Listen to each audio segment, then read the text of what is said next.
Hello guys, ഇന്നത്തെ cake ഇസക്കുട്ടിക്ക് വേണ്ടിയിട്ടുള്ള കേക്കാണ് കേട്ടോ. ഇത്രയും സന്തോഷത്തോടെ പറയാൻ കാരണം ഇതിങ്ങനെ തന്നെ പറയണമെന്ന് പറഞ്ഞിട്ടുണ്ട് ഇസക്കുട്ടിക്കാണെന്ന്. നമ്മുടെ ഒരു സബ്സ്ക്രൈബറാണ്.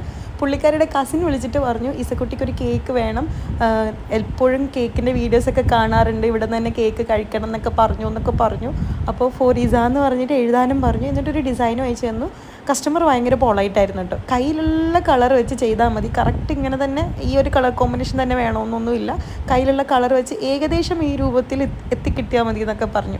എനിക്ക് ഇങ്ങനത്തെ പൊളൈറ്റായിട്ടുള്ള കസ്റ്റമേഴ്സിനെ ഭയങ്കര ഇഷ്ടമാണ്. പിന്നെ അതുപോലെയാണ് നമ്മുടെ സബ്സ്ക്രൈബർ കൂടിയാന്ന് പറയുമ്പോൾ അതിലേറെ സന്തോഷമാണ് കേട്ടോ. അപ്പോൾ ഇസക്കുട്ടിക്ക് വേണ്ടിയിട്ടുള്ള കേക്ക് ഞാൻ മാക്സിമം അതുപോലെ തന്നെ കളർ കോമ്പിനേഷനും ഒപ്പിക്കാൻ നോക്കിയിട്ടുണ്ട്. ഇത് മാംഗോ കേക്കാണ് കേട്ടോ. നാട്ടിലെവിടെയും ക്രീമില്ല, ഉള്ള ക്രീം കൊണ്ട് ഇസക്കുട്ടിക്ക് വേണ്ടിയിട്ടുള്ളൊരു കേക്ക് അങ്ങ് ഉണ്ടാക്കി കൊടുത്തു. ഇതാണ് നമ്മുടെ കേക്ക് സീരീസിലെ അവസാനത്തെ കേക്ക്. കേക്കിൻ്റെ വീഡിയോ പക്ഷേ ഇനിയുണ്ട് കേട്ടോ ഇടാനായിട്ട്. ഇതുവരെയുള്ള കേക്കിൻ്റെ വീഡിയോസ് ഒന്നും ഇട്ടിട്ടില്ല, അതൊക്കെ ഞാൻ എത്രയും പെട്ടെന്ന് ഇടാം. അപ്പോൾ കേക്ക് ഭയങ്കര സിമ്പിളാണ്, പക്ഷെ കാണാൻ നല്ല ലുക്കുള്ളൊരു കേക്കാണ് കേട്ടോ. എനിക്ക് തോന്നുന്നു ഇത് പിൻട്രസ്റ്റിലത്തെ ഡിസൈനാണെന്ന്. പിന്നെ നിങ്ങളുടെയൊക്കെ പെരുന്നാൾ എങ്ങനെ ഉണ്ടായിരുന്നു? എൻ്റെ പെരുന്നാളിൻ്റെ വിശേഷം നിങ്ങളെല്ലാവരും കണ്ടല്ലോ. ഇതായിരുന്നു കേക്കിൻ്റെ ഫൈനൽ ലുക്ക്. ഇന്നത്തെ വിശേഷം ഇത്രയേ ഉള്ളൂ. ബൈ.